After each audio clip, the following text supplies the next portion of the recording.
ሰላም አለይኩም ወራህመቱላሂ ወበረካቱ። ውድና የተከበራችሁ የሙዬ ቤተሰቦች እንዴት ናችሁ? ሰላም ናችሁ ወይ? እኔ ያለሁ አልሐምዱሊላህ። እንግዲህ ወላሂ በጣም የሚያሳዝን ነው። አሁን ይሄ ሁላ ህዝብ በረመዳን ውስጥ ነው የሚሄዱት ማለት ነው። እንዲህ ሆኖ ዝም ብሎ የኛ ህዝብ እንዲሁ መና መቅረቱ በጣም ያሳዝናል። ራሱ ከዛ ያለ ሰው የሚልከው ሀይ ያለ ሰው አንዱ ከአንዱ እየተበደረ ልጅ ሲገባ እከፍላለሁ እያለ መሬት ቤት እያስያዘ ዲነታ እየሸጠ ነው የሚሰደው ማለት ነው። ሀዛም ያለ ሰው እንደዚህ ለፍቶ ለሰው ማለት ነው ከእህቴ ወንድሜ ያጎቴ ያኔ መባል አይቀርም ሞተ እንደዚህ አለ ክፈሉ። ግማሹ ህዝብ እየተሰረቀ ነው የሚሄደው ማለት ነው። ደግሞ አሁን ማሻአላህ ህጋዊ ክፍት ሆኗል። ለቀስ ሰው ተበደረም ተቀጠረም በህጋዊ ሂዱ እሱም ሰላም ገብቶ ቢሰሩ ይሻል ነበረ። እና በጣም ነው የሚያሳዝነው የሁላ ህዝብ እንዲህ ብሎ መንከራተቱ ሀይላይ የሚገባው የሚያልቀው ደግሞ ለራሱ ሀሳቡ ለቤተሰቦቻቸው ሀዛ ላለ ሰው መቼም አያርግም። የኛ ህዝብ መቼም አያርግም ማለት ነው። እንዲህ ብሎ በየመን እየተከፈለ ብሩ እንደ ጥቂት ነገር አይደለም የሚከፈለው። በጣም አጃይብ ነው። ደግሞ አሁን አልሐምዱሊላህ ህጋዊው ተከፍቶ እንደዚህ ሆኖ ህዝቡ መሄዱ ራሱ በጣም አስገራሚ ነው። ያው ዱዓ ነው ማለት ነው።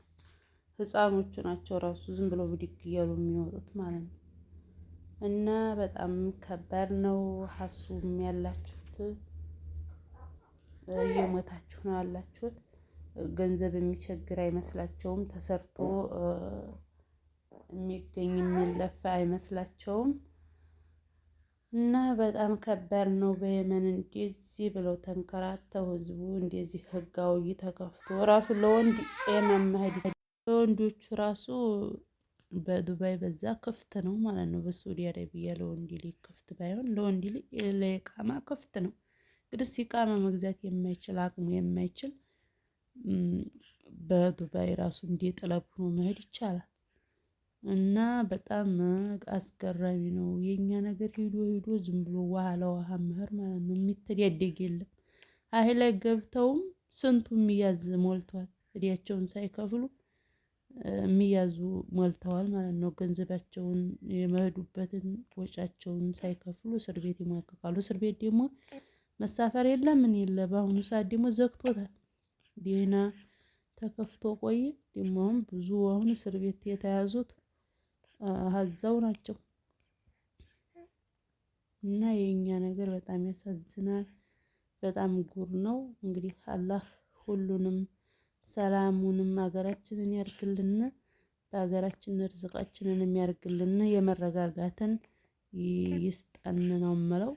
በአሁኑ ሰዓት ዝም ብሎ ሙጫሙጮቹ ራሱ ሱዲ ሄዲዮማ የታደለውማ ሱዲ ሂዶ አረፈ ነው የሚሉት ህፃኖቹ ራሱ ሲዋጉ በጣም ያስገራሚ ነው ማለት ነው። እና እኔንም ላይክ ሼር አድርጉት ማለት ነው።